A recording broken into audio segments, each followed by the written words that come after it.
could make it today, and we're going to start talking about a clipper repair and service on the Andis Pulse ZR II today.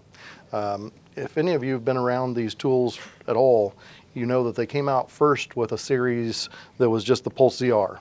And with that, it had an internal battery.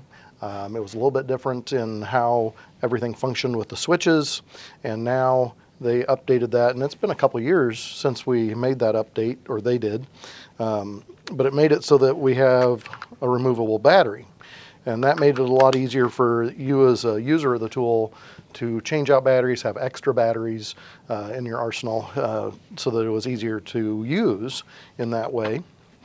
Also made it a lot easier on repair. If a battery fails, all you have to do is replace it. So those were good things for you as a user of the tool. Basics of the Pulse ZR II, it's a cordless detachable blade clipper. So we have a release button, and we can take the blade off, and we can see the hinge mechanism that the blade will slide onto. This is called the socket on the blade. That blade has a little space between the bigger part of the blade called the comb and that is going to allow it to slide on to the clipper here. When we fold that down, it also highlights is we have a latch mechanism. Now that is spring-loaded, and so when it pulls back, it's going to catch right here in the front of the socket, and that's what's going to latch it down and hold it down strong while we're in use.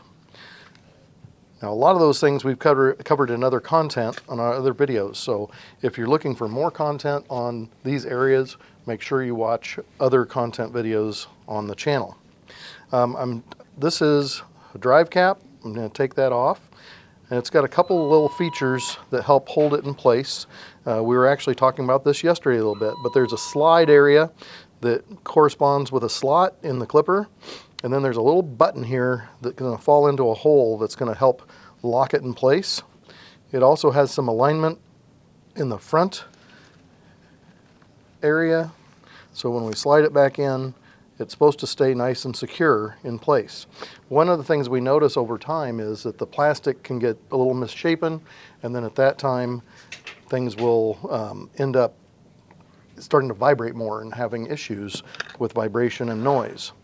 Another thing that helps with some of that is the foam pad. Now this really is designed to help keep hair out from inside the tool, keep it away from clogging up the blade drive. But what it also does is it puts a little tension against these two plastic parts, so it eliminates some of the vibration. So with a piece that big, again, over time we will start getting some noise out of it. The other thing in the front that we want to look at is the blade drive itself. This is your driving mechanism that when we turn the clipper on, it's going to go back and forth to move the clipper blade. And it has two retaining screws that hold that in place. And we're going to take it off because what we really want to look at today is what major and minor issues do we run into with these clippers. So I'm just going to remove the two little #1 Phillips screws, the blade drive screws. And I'll just grab those a little bit so we can lay them out here. One thing that I want to note about the screw, when it comes from the factory, it has Loctite on the threads. Now, the main purpose of that is so that when we put those in, they stay in place. One thing that we find, and when these come in, many times one or both screws is loose. If that is the case, we're going to get some shifting and movement out of the drive. Why is that a big deal? Well, the drive is what creates the stroke in the blade, moves the cutter back and forth to make the cutting action. If anything in here is loose and takes up some of the slop of the movement of the motor, we reduce stroke. When we reduce stroke, we reduce the ability for it to function correctly. So we always have to think about these parts. Now this part in general, being it is a wear part, has about a 30-day cycle. If you're in the pet grooming world, if you're in where you're doing body clipping, let's say on horses, it may even be less. Again, it's a plastic wear part. They're anywhere from about $7 to $10, and it is something that is designed for the end user to change. I'm going to just reach over here real quick.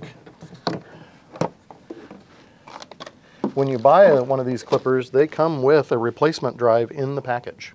So the first go around, you really don't have a big excuse to say, oh, I didn't have one, because they will send you one in the package itself. So that in itself is a valuable part. So don't just throw away the packaging, look for that part. Once we're inside, one of the things that we can check every time we change that drive is this eccentric bearing. This is the part, again, when I turn the clipper on, it's going to move in a circular motion. And if I can move it slowly, maybe you'll see that that bearing is not in the center of the motor, it's offset, and that's what we call an eccentric. And then it is a bearing itself, so it does roll in here. And what that's going to do is engage with this slot in the inside of the blade drive, and that's what's going to allow us to move back and forth. We take our rotary motion of the motor and we make it side-to-side motion through this transition. Now, this bearing is under a lot of pressure and a lot of load when it's being used. So one failure that will happen is that this outer collar on the mechanism will get loose. It'll start to get stretched or bent. The other is that the bearings that are inside it, the little ball bearings, will start getting jagged. They'll start to wear. They'll be oblong. They'll have rough edges, things like that. So what we'll do is just simply do a little roll test with our finger and make sure that it's smooth. If we feel gravel, that's a bad sign. And what that's going to tell you is that we're on the road to failure. So if we can catch that before it actually fails, you're not going to be stuck in the middle of a project without the ability for the clipper to work. So if we feel gravelly, that's a bad sign. If we sit there and take our screwdriver and we try to move this outer ring and it has much of any play at all, and you can see I'm barely getting some movement, but that's a good bearing. This is brand new clipper out of the box. But if we have side play, that's going to really affect the ability of that bearing not to go ahead and grab and explode. And when that happens, we just don't get any more blade motion and we're done until we get it fixed. So again, that's a preventative maintenance step that we can look for all the time. From there, I did bring Brian Simmons. He's one of my helpers and workers here in the shop that does a lot of sharpening, along with he's learning repair.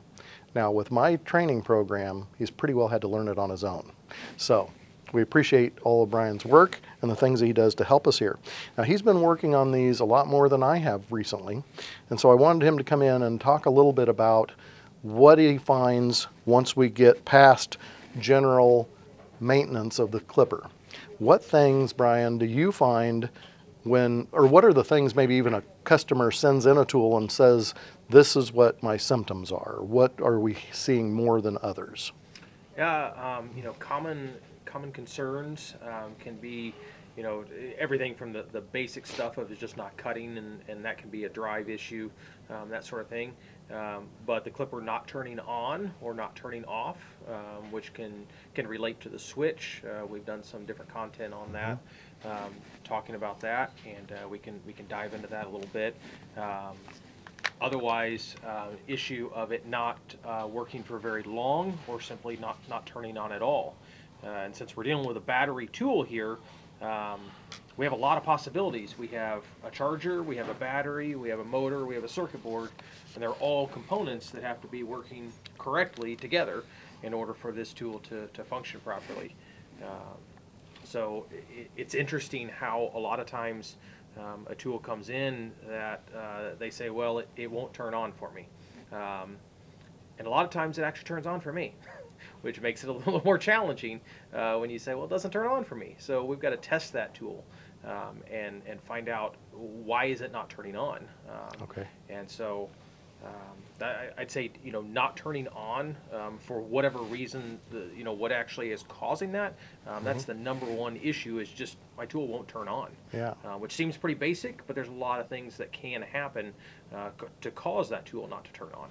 So one of the things that I would suspect we would do is try to ask for more detail. So when a person says it doesn't work, that's not really enough to help us get the repair done, right? Yeah. So within that, person comes in and says, well, it just doesn't work. What would be one of your first questions? My first question is, what do you mean by it just doesn't work? Is it not cutting for you? Is it pulling the hair? Are you not able to turn it on? Is it not working long enough? Or you are only getting a little bit of runtime out of it? What exactly do you mean by it doesn't work? Right. So those are great leading questions that then we follow up with to try to get more information. Because again, it can be as simple as that this blade drive has failed and they just didn't change it and they forgot about it, however that happened. It could be completely unrelated to the clipper and it's actually a blade issue and they're coming in going, well, it doesn't work. And we find out, well, it's because they're using the same blade that happens to be dull, the socket seems to be damaged, some other things like that. It just can't cut.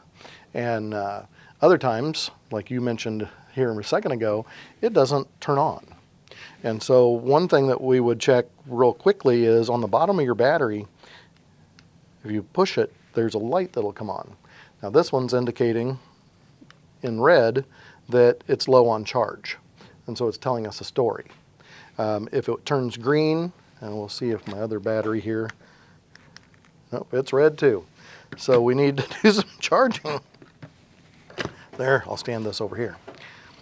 Now, when we go to charge a battery, the first thing that should happen is the light's going to come in. It's more of in a sensing stage right now, and checking the battery, and it'll come on with a red light. As it charges, I think, does it just turn green once it's ready? Is that? I believe on this charger, yeah, I believe it turns green when it's good to go. We've got about 25 different models of chargers out there. They all have a little different sequence of how their lights work. Now, if this red light was on and there was no clipper in it, so see how the light turns off instantly? If that was still red, there was a time in history when they were having issues at Andis with the circuit board. And the boards in this would fail, and then you would have a light come on telling you that there was a problem within the charger. When you would stand your clipper on it, then people would still try to charge with it. Well, suddenly it didn't work anymore. So that's just an indication that, hey, warning, red light, there's no clipper in here charging, so we should check that out further. All right, as that charges, maybe here in a little bit, we'll get to see a green light. I did pull the battery out. It's a fairly simple process. There's a depression area right here in the center of the back where we can push down, slide it backward. That releases this clip that's on the end of the battery that engages part of the housing. That allows it to come out, and then you can see there's a plug on the battery and on the clipper itself that engage when we slide it together. So right now we've got that out and we're ready to open it up so we can look at this switch mechanism that Brian was talking about. So I've got 6 screws down the body. I think currently they're all the same size. At the moment, you only have to take out the 2 back screws. Oh, to get to the switch? In order to get the top housing off. All right. So we got There's that. actually 3 parts to the housing.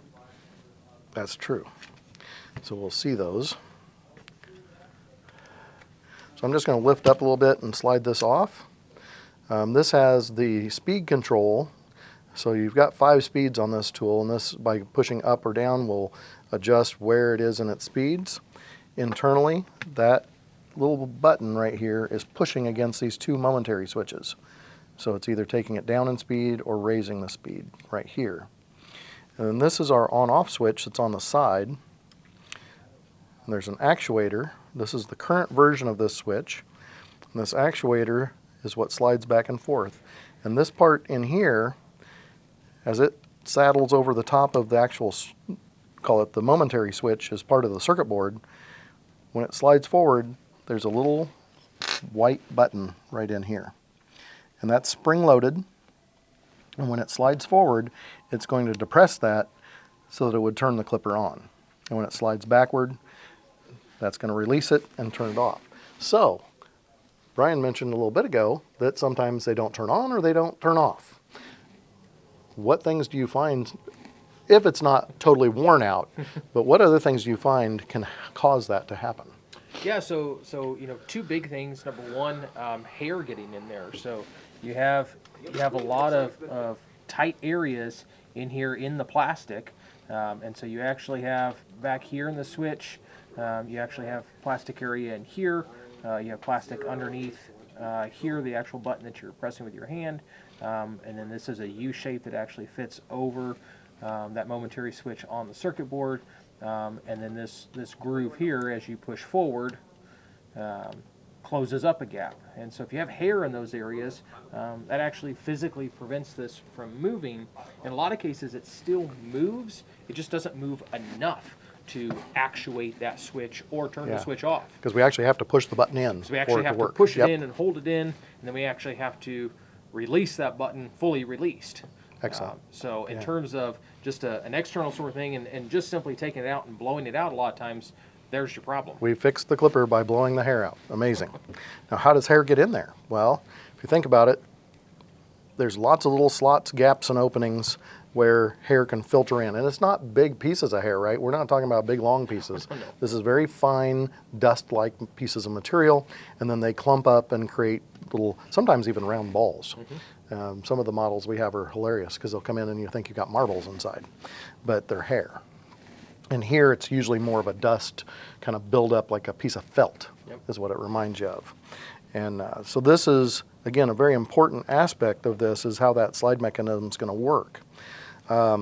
We can come in here and reinstall the battery while the cover's off, which is what we do a lot of times when we are working on them.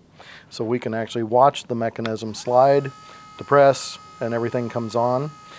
These LED lights here correspond with our lights on the screen on the outside of the housing and indicate what speed we're running. So if we push the down button, we get fewer lights and we get down to the first speed, and then as we go upward, we can go all the way to our highest speed and anywhere in between. Now, this is turning red, also indicating that our battery is low in charge. And so that's what it's warning us about is, hey, you better get me back on the charger because I'm going to die soon or shut off because of the battery charge. Trust me, we have gotten clippers in where the owner of the tool said it would not turn on. They've charged it, said it didn't work. When it comes in, the switch is in the on position. So when it was in the on position, the battery died. And then when they went to put it in the charger, but it was dead, it never actually charged.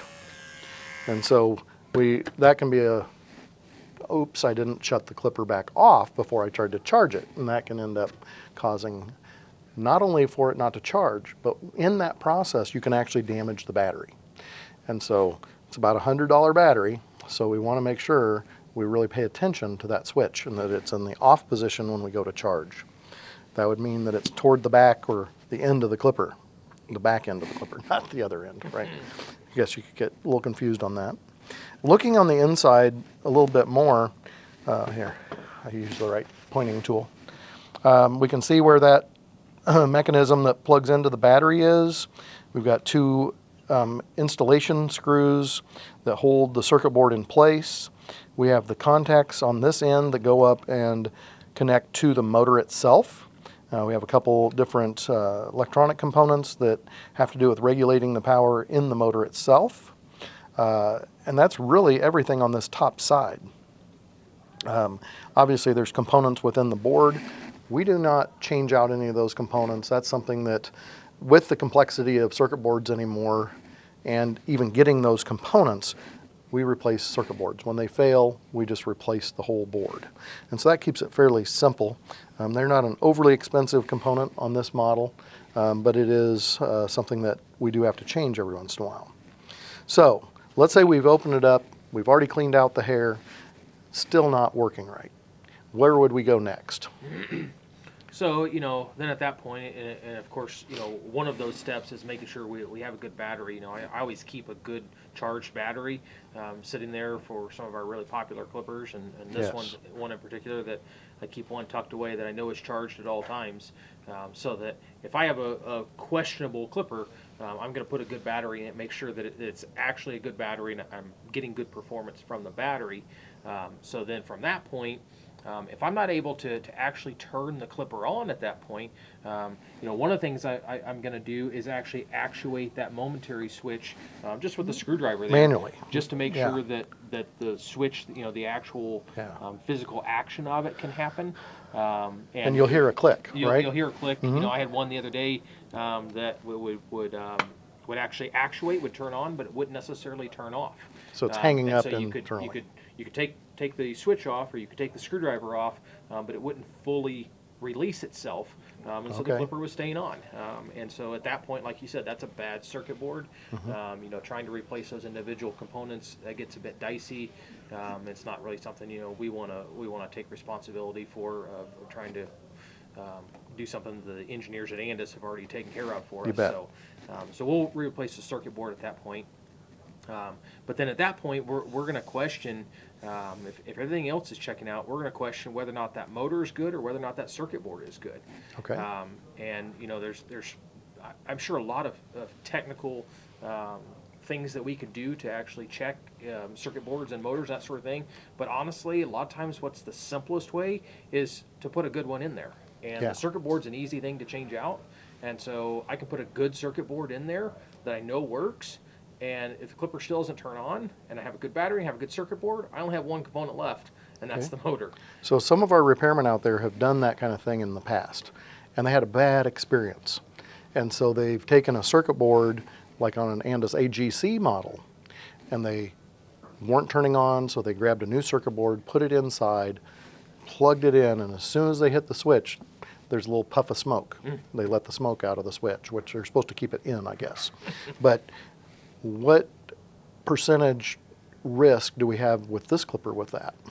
I've never experienced that with this clipper. So there's enough protection within itself that even if the motor is bad, we're not coming back and ruining a new circuit board. Does seem to be there. Okay. I know there's ones like that you're talking about. Yeah. I've experienced those, but I have never experienced that on this clipper. Yeah, so that's good. That's just one of those areas that historically everybody gets a little nervous.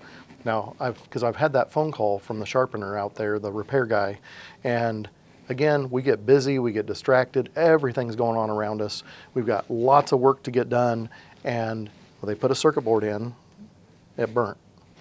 So they said, oh, Andis has a bad board. So they put another board in, and it burnt. So then they set it aside going, wow, they've got a couple bad boards. They call into our shop and say, what's the problem with Andis' circuit boards? I put 7 in this clipper, and they all burned up. We say, well, it's got a bad armature in the motor, and that's burning up the switches. So don't do it again. Replace, that's an indication. Now, in those cases, we could do some testing inside the motor and see if the components of the motor itself were good or bad. Yeah. So that gave us some little bit, and plus the idea that our input power in that case is 110 volts, and we have a lot more amperage even that's flowing through, easier to have one component affect another. In this case, of course, it's a battery operated, it's DC, and that does function differently. Well, if we were to get a little further into it, and you've decided that maybe there's something going on with the motor, we're going to have to take these other screws out, aren't we? Yep. I'll take all 4 screws out, and I'll drop everything. I've got 2 more screws. You can see they were a little beefier. And then that rear housing has come off. We'll set it aside, and we can now see our motor, but we still can't take it out. If we wanted to remove it, we're going to have to remove the hinge screws also, because they thread down into the front of the motor itself. Part of the front motor frame, we call it. So I got my hinge out here. We got all kinds of pieces we're starting to build up. And then we have the circuit board, that's right. So we come on this side, and I assume our 9 will work here too. Yep. Look at that. All right, there's our 9. Pulling out our 2 screws that hold our circuit board.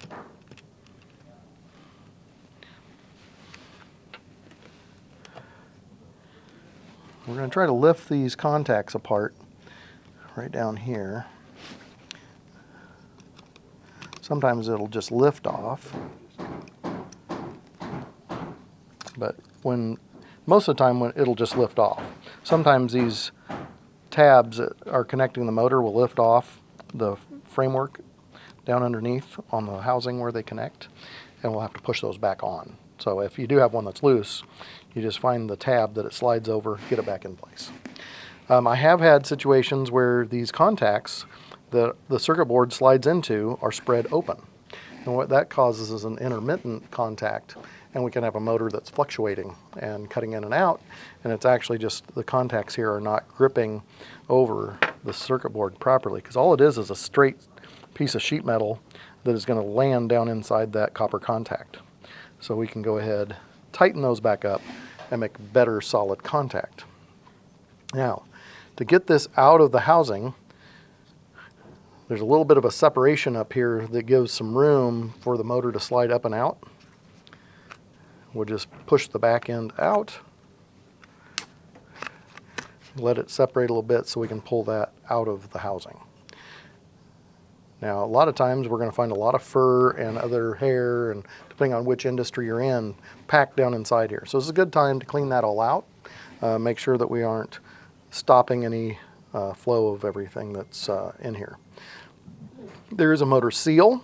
That's, again, to help keep that filtering of those small particles out of the switch area, but it's not a perfect system, and they still find their way around it.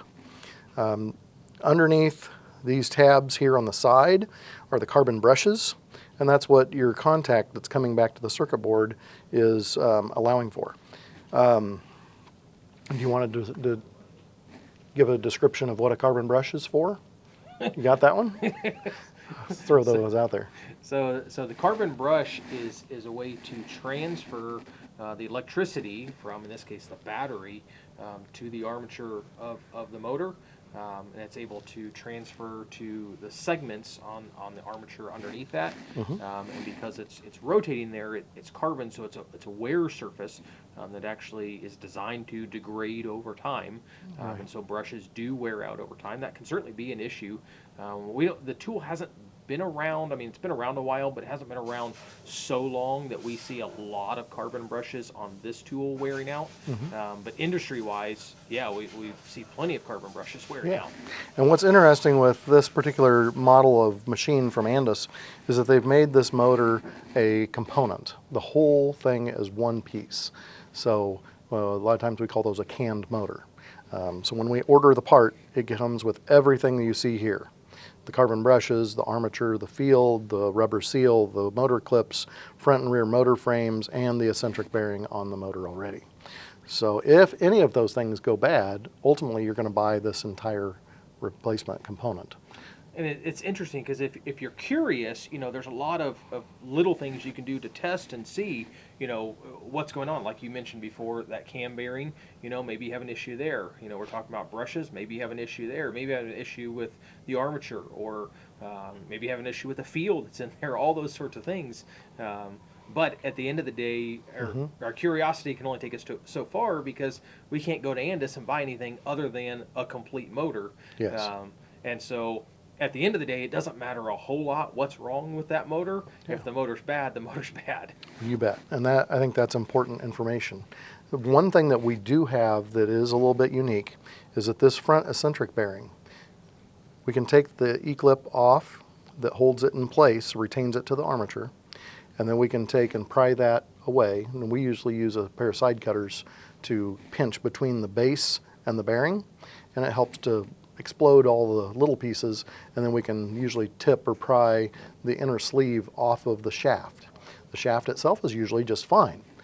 We have a source where we can get the bearing that then replaces that, and we can press that back into the place. It's a much cheaper fix than having to replace the whole motor for one bearing. It is. And that's something that we try to stock. Yes. Now, if we get to the point that we've pressed that back on and the little E-clip is gone, being as we've pressed it on, in most cases, that bearing's going to stay in place on the shaft, and we're not overly concerned. But it's a good practice to be over a nice flat surface where you can find that little tiny clip. And we want to be careful not to just pry and press it off of there. We want to slide it back out so it snaps off smoothly, so that we can try to reinstall that afterward. Best practice, of course, would be to reinstall it. I have not tried to source those E-clips probably something we should do. Something to look at. And it would be a good extra thing that we could have available. So again, what can happen to that motor? Well, the armature itself can fail, meaning that they'll get internal shorts or opens. Opens mean a wire in the winding has broken, or the connection from the winding to one of the tabs on the commutator. The commutator is the part Brian mentioned that is the circular piece in the back with segments. Each segment pair makes contact to a brush. When we have two segments making contact to two brushes with power engaged, we now have a full circuit and a magnet is created. And then there's magnets in the field. They're permanent magnets, so they're already energized, but they're going to repel each other. So when it hits that, it moves one set of segments. Now we have a new connection with a new set of segments and the brushes, and again it repels and it rotates one more set. Now it's going to do that extremely fast, depending on how this is wired, what the number of segments there are, how it's all designed from the engineering side, but that's what starts our rotation in our rotary motion. So anything that impedes that stops the ability for the magnet to repel each other, and we don't rotate anymore. In that case, we have to replace the motor. We also have those permanent magnets I mentioned, and they're glued inside of this steel tube. They can break loose, sometimes just a chunk of it. Other times it's the whole magnet that is, the epoxy's let go on. It usually happens in a drop and an impact like that. And in that case, again, the motor can't rotate because we have pieces clamping it together basically on the inside. Being it's a magnet, it'll try to pull over and stick against the rotation piece of the armature. And that's a good little, side note. If you're trying to repair a clipper, suspect or that it's been involved in a drop, an animal knocked it off or a human, either one. Yeah. And a lot of times in that drop, it can knock something loose, and one of those magnets is one of them. And yes, while we can't get those individual components from Andis, we can glue that magnet back in place if it's just that the magnet has come loose in there. Yeah. So they can be repaired, but if you're needing components to make that repair, that's where it gets a bit tricky. It gets made out because we can't get each piece. Now, if I were to open this and test that, and we do have other content where we show testing armatures, how to do that, how to work within ranges, to make sure that we have a component worth putting back together. So let's say it's just a magnet issue, and we've taken our motor clips off to allow us to separate these components, and we see that yes, there's just a little 1/8 inch by 1/4 inch chunk of the corner of the magnet that's broken off. In that case, that's not enough change in magnetic power to really alter the motor, so we would remove any fragments and small pieces. But let's say that it's a bigger piece. It's like there's two magnets in here. One of them is completely let loose. What glue or how would you put that back in? What would you try to use? So I would completely disassemble the motor at that Okay. point in order to be able to get to all the components. And I certainly don't want to glue anything in place that's not supposed to be glued. Oh yeah, that would be bad. So I'll pull that out and get to where I just have the metal sleeve and that magnet. And then I would use some epoxy. We've got some 5-minute epoxy. And it takes very little epoxy Because it's going to smash out between. It smashes out and it will go other places. Right. So very little. And then you can sit there and hold it with your hands if you got 5 minutes to spare. Otherwise, we've got just some tiny little clamps just sticking there, and it doesn't take a lot of force. I mean, you're just holding that magnet to the side of the tube so that it doesn't try to gravity or anything pull itself away from the tube. You're just sticking it back in place so it doesn't move around. Okay. So at that point, then we would reassemble and we could test things again and see if we've got a functioning motor. Yeah. Okay. On that note, you mentioned the idea of getting glue in places you're not supposed to. I always like to tell stories. So I had a customer that called. The customer says, how much glue does it take to glue this housing back together on another model clipper and another brand? We will change the names and faces, for everyone's safety and privacy. This individual that's on the phone says, well, I've taken a little tube of super glue and I put the whole tube in, but it doesn't seem to be holding the housing together yet. So I got a second tube and I ran it in. And he was on his third tube. Well, he still had the motor inside that housing as he was gluing. And so where do you think all that super glue went? It went inside the motor itself, and we had to start over. So a little bit of glue, like Brian was saying, goes a long ways. and then you have to think about what else is it affecting. If I have other components still in place, am I going to get glue into those components and cause a bigger problem I started with? So unless you want to make a wall decoration, I wouldn't over glue. Okay, so that was just kind of a funny, we have interesting things that and subjects that come up with our call-in line, and things that people get, again, very distracted. They've got lots of work to get done, and something just goes awry. And then we get to hear about it and laugh a little bit with them, hopefully with them. Anyway, let's go ahead and think through again. We talked about the idea that there could be components within the motor itself that are deteriorated or in a drop, have broken, and now we need to replace that.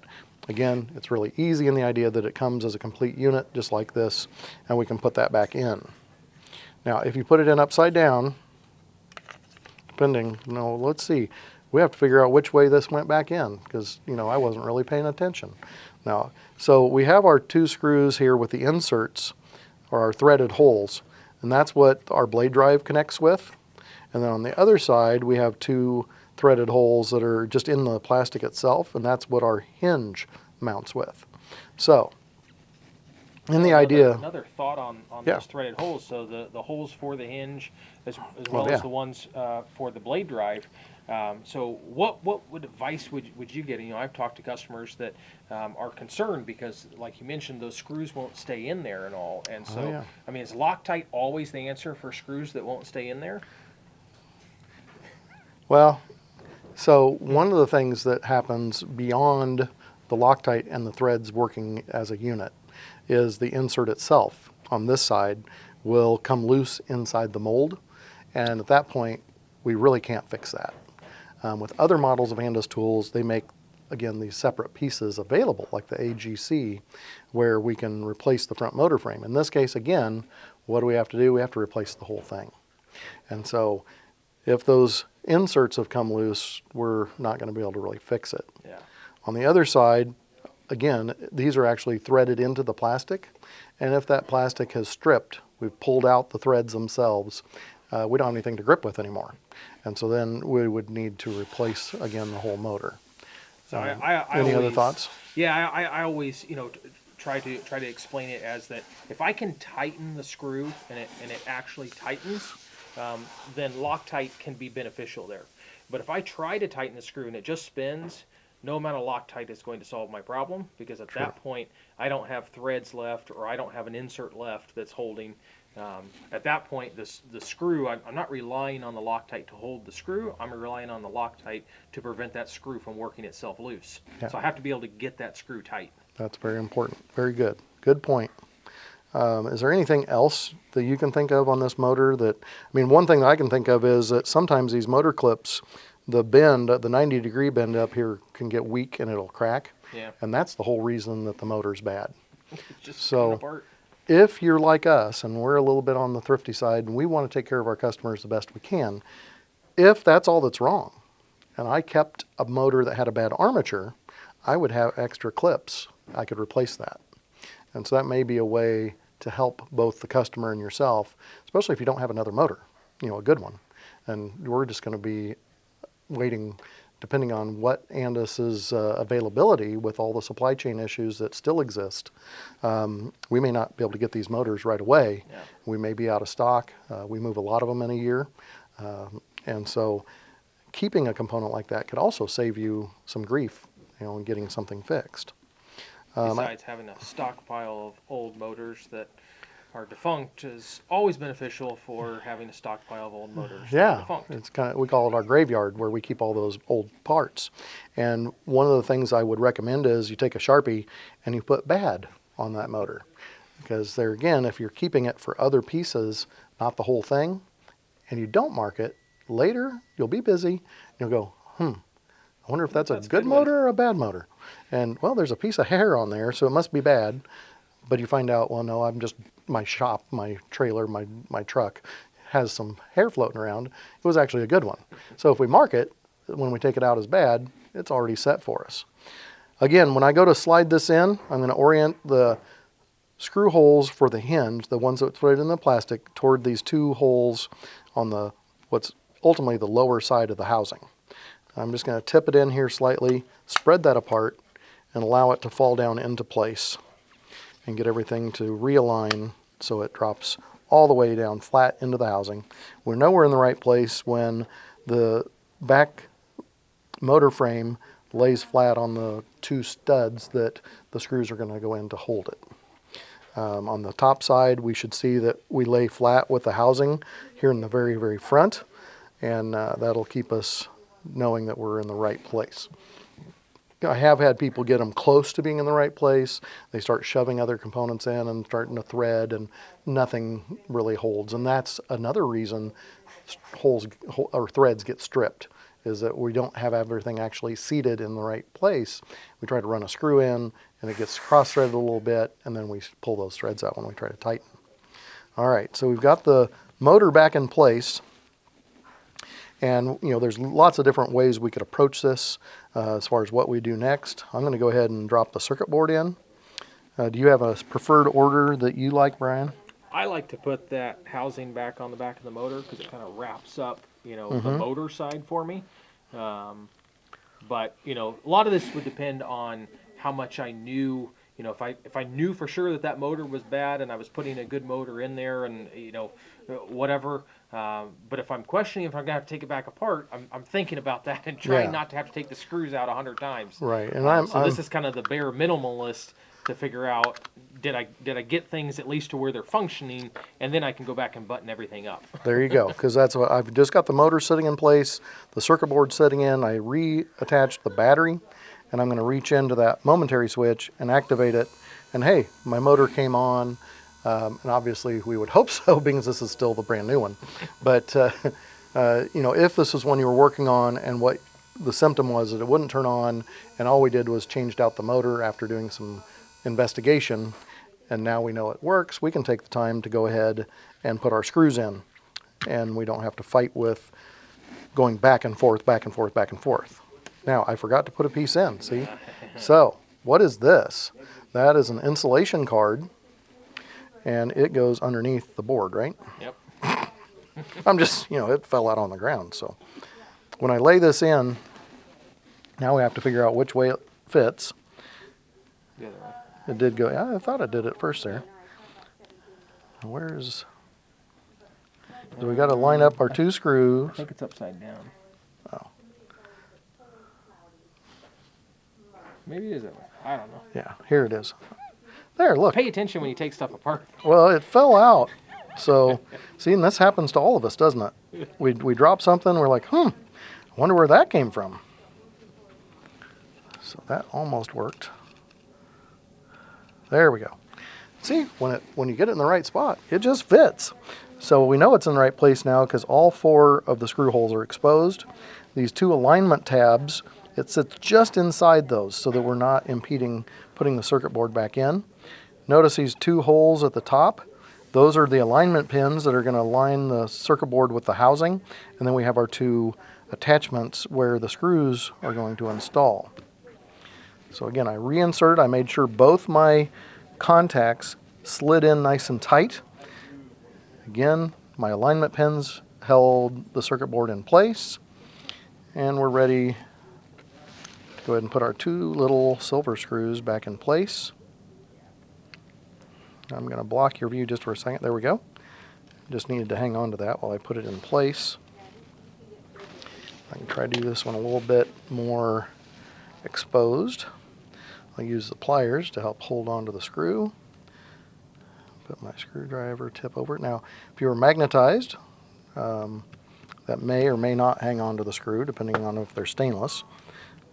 And then I'm going to put that down in there. All right, so we've got our circuit board back in place. On this back side, like Brian mentioned, we could set our housing back in place. And again, it's just going to line right up. It only sits in one position. Your 4 holes are going to realign. We're going to put our 2 biggest screws that are left in our pile over here into the back holes, or kind of right in the middle of the clipper. And we're going to take our next largest. They're a little bit longer than the last 2 that we're going to have. Those will go in the very front. That actually brings up an interesting, just the other day, somebody was looking for the screws for this housing. And you have to be a little more specific, ask a few more questions.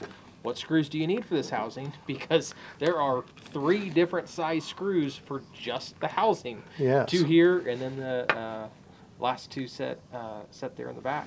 So. Oh, and I won't need those yet. So these 4 hold the lower housing in place. While I'm here, I'm going to take our lock keeper. This is notice how there's different molded open spaces in the top of that housing. And so this is going to cover up all those open exposed holes in the plastic. And then that'll allow for our latch mechanism here that is also inserted into the 2 coil spring wires in the holes and then hooked over the front portion of the hinge.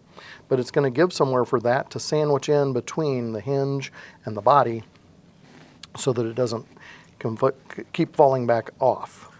So if you don't put that lock keeper in, your clipper is not going to function correctly. Put my 2 screws in, and we'll run those down, snug them up. We'll double check that our spring-loaded action works. I'm also going to go ahead right now, and this was something, again, in other content, we talk about the hinge and what wears them out. But we have a profile here on the front portion of the hinge where our socket right here, when it comes on to the clipper, saddles over the top with these 2 little wings. And those 2 wings kind of slide across the edges of this base part of the hinge. As it comes on and off tens, hundreds, thousands of times, it's going to wear away some of this metal. And eventually it narrows down what that width is, and we no longer hold the socket strong and straight. In that case, we need to change out the hinge. The other is the tongue that I snapped down here. And again, this is still spring-loaded, but that mechanism is very strong. If you can move it at all with your fingernail, you know it's worn out. I shouldn't be able to really move that at all. I have to take a screwdriver underneath it, and it takes quite a bit of force to then pop that back up into place. I've had people where they didn't really understand the hinge. They'd taken their blade off to clean it, whatever, and then moving around, they bumped it on accident. They didn't notice that that tongue was sticking up because they really didn't understand the pieces. Now they go to put the blade back on, and they're like, it doesn't work anymore. Something broke while I was cleaning my blade. And so what we want to do is recognize that there's a tongue that has to be sticking up for that to go onto. All right. Turn the clipper over. Oop, I should have tightened all the screws. I'm just dropping everything out here. So I tightened the front ones, and the back ones I just stuck in the hole. All right, there, that one's snug.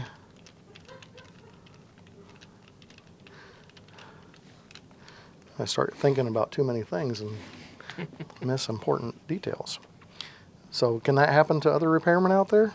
All day, every day. All right, when I go to put this housing back on, there's 2 little catches in the front that are going to help hold us in place in the front of the clipper. So I'm just going to put those and kind of hook them over the very front, and we'll press down in there in the back. Oh, wait, look, another part that I forgot to put in. So we wouldn't have any button here to slide back and forth. So before I put the housing on, I'm going to take the mechanism and put it back in place. So this is, again, our slide for the switch. We'll get this kind of you mentioned, we talked about earlier on that switch and the circuit board and the change, and that this has been updated. Yes. And if you have one of the older ones, so you can buy just that switch button by itself to update it. They changed that slightly.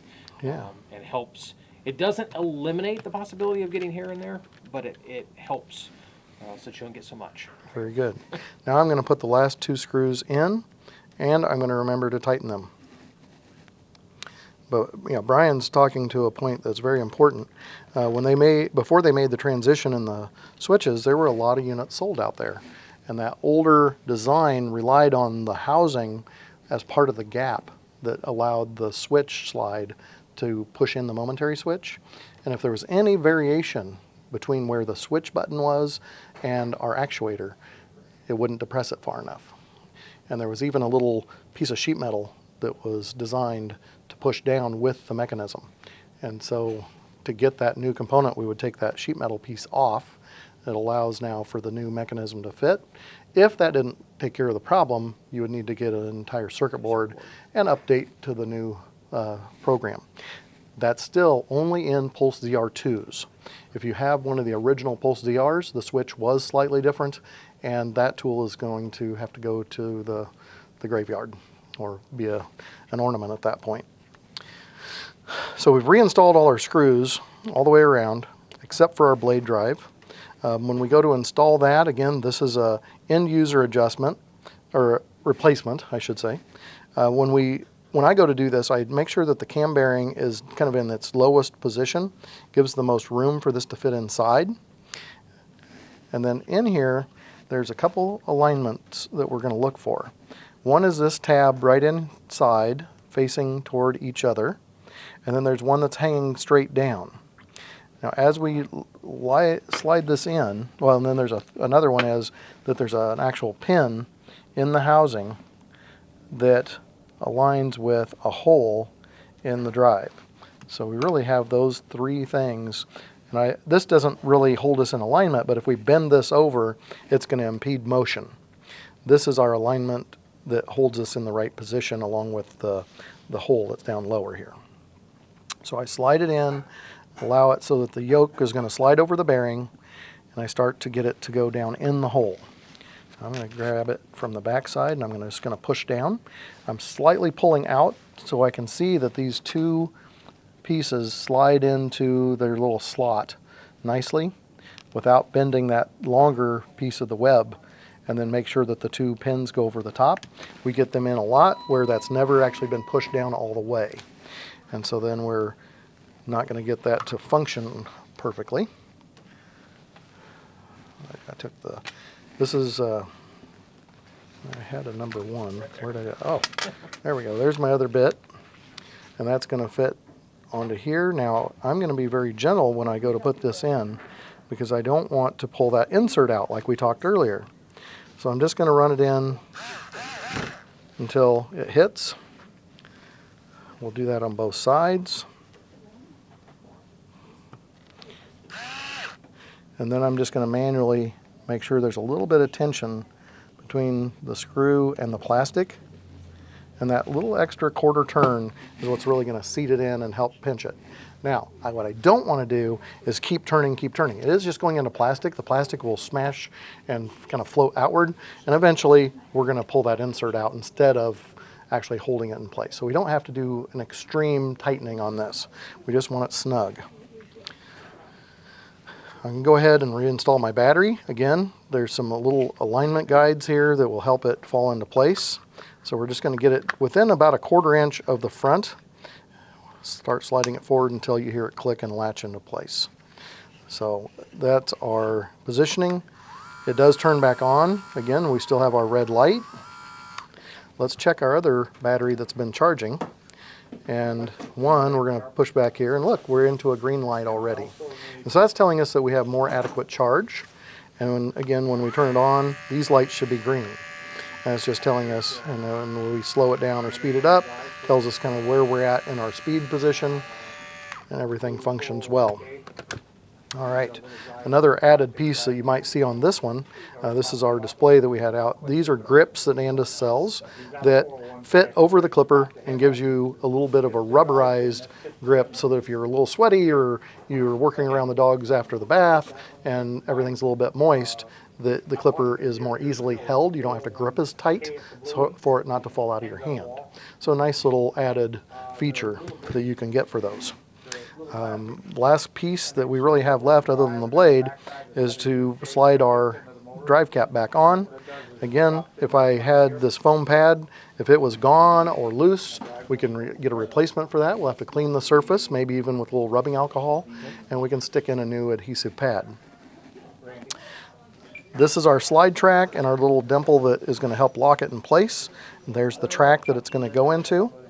So I start way out here in front, and I slide it up into place, and we make sure that the lower component is ready to latch. And now we've got it all back together from all the pieces that we had on the table. We're going to take our blade, and again, if you haven't done a lot of this, here's our tongue, it's already sticking up. Here's our drive mechanism and our latch. This is called the socket. The socket has, again, this little space that's in here that allows for that tongue to slide inside.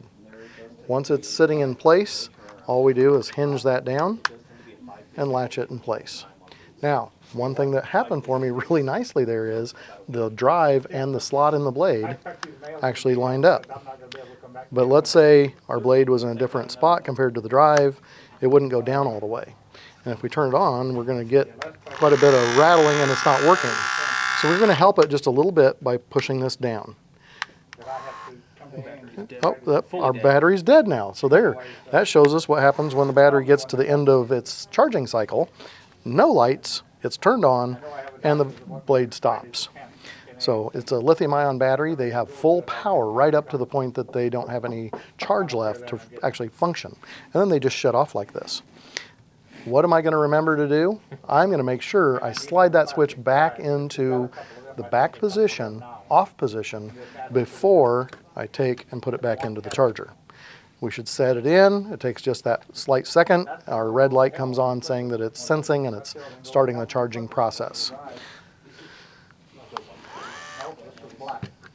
To finish what I was going to show before the clipper helped us by giving us another demonstration, is we're going to go ahead and put this on. And the general rule for clippers and blades is to turn the clipper on when we go to put the blade on. That allows it, like on a manual transmission, I know the younger folks don't know what that is, but in a car you had a clutch and a shifting mechanism, right? And what happens is that when everything's in motion, it'll find its natural spot. And so when I hinge it down, everything falls in easily, the latch mechanism caught, and it's ready for use. All right, that in itself pretty well wraps up. Do you have any other comments, Brian, about this tool? No, that was about it. You know, it's a really popular tool. You know, we sell a lot of them. We see a lot of them. A lot of times they're just general maintenance and cleanings and that sort of thing. But, you know, we've covered some of the common things that we do see. And it's very common with this tool, any battery tool, those sort of things, you know, unique to here, but in a general sense, the same on any battery tool. Okay. The Pulse ZR II does come in this black color. Also comes in a purple, kind of Galaxy is what it's called. And then they have the Flora, which has got some Hawaiian flower look to it. We can also get this in a package that comes for cattle fitting, where it has a blocking blade on it in the package. So, and I think there is a surgical version, comes in the black only, I believe, again with a 40 blade on there. So for your veterinarians, if they're not interested in another size blade, they can start right out of the pack with a blade that fits their use. And then there's almost the same tool for the barber. Yes, okay. And so what is it that they've done different in a Pulse ZR II? One, they call it the Supra. And the Supra, the circuit board is different, and they run at slower speeds. And so it's like you're losing the top 1 or 2 speeds that you would have for the pet grooming side, where we're in bulk cutting a lot. Human hair is not as dense as what they have there, and we are not as interested in dealing with blade heat. So they will slow that down, so you've got more working time in the barber or beauty industry with this tool in the Supra. So great identification there of something that is different but available. And we do try to stock most all these models and keep them available to the general public, along with our sharpening customers that sell to the end users as well. So we really appreciate your attention. This has been kind of a fun thing to go through. We're going to do other clippers coming up and have some more content in this same vein, but with different models. One thing I would ask, I get my cheat sheet out, is if you liked our content and you enjoy what we're doing and you would like to see more of it, to subscribe to our channel. Also do any likes and follows on our other social media places like Instagram and Facebook. remember to click the bell. I didn't really know about this till today, but there's a bell, and if you click that, when we put up new content, it's going to let you know, give you a notification that that came in and that we have something new. If you enjoyed our content, but you have more questions, that's what our comment section's for. Not just to tell us how great we are, but we want to know, what is it you missed? What else do you need to know about this? Was there a specific thing that you're struggling with a tool, so that we can follow up with more content and more close-ups to help you understand it even better. The only way we know what you need to understand is to let us know, go into the comments, put those questions in there, and feed them to us, and we will do our best to either just answer within the comments section, or if it warrants it, we're going to put up another video and get you all that information that we can. Again, thank you for your attention, and thank you for all that you do in the industry around us.